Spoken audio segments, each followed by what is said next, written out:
subs in 8 classrooms today. And it's because they're going to EL Achieve, which is a new program for us this year from our district that is focusing on working with English language learners. I feel that it's been one of the best programs to help me, as a leader anyways, focus on what some of the language elements are that kids need to have. And I think that we all mean well when we want to try and help kids learn English, but it's kind of difficult because it comes to most of us naturally, right, as a language, and it's hard for us to know what those steps are that kids go through, those stages. So for instance, kids who say, you know, he taught me how to read. And really it should be taught, and that's just an irregular form of the verb, but really what are the language scaffoldings that we can do to help kids gain those skills? So we're in our last training. We'll have all of our staff trained in that EL Achieve. And again, I think it's one of the best programs. So it's a way that we'll be able to provide support for English language learners. We have about 65% of our students that still are identified as English language learners.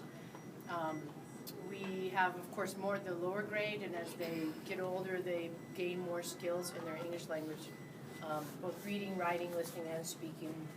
So then they eventually test and are demonstrating fluency within the English language. So you'll see we also have some weeded testing that's just starting today. That's also related to that, and they're working with our kindergarten classes. So they have to do a one-on-one test for all of those kids. And then they'll be here next week as well. So altogether we have over 400 kids out of our 600 that are requiring that we have some language assessment checks with that new WIDA assessment protocol. We have 94% of our kids or so that are on free and reduced lunch, which means that they're at or below the poverty line.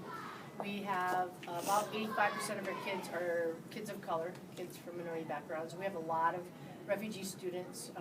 Last time I counted, there were 14 different languages that were spoken in our school from students in different countries and different family backgrounds. So you'll see lots of different kinds of kids.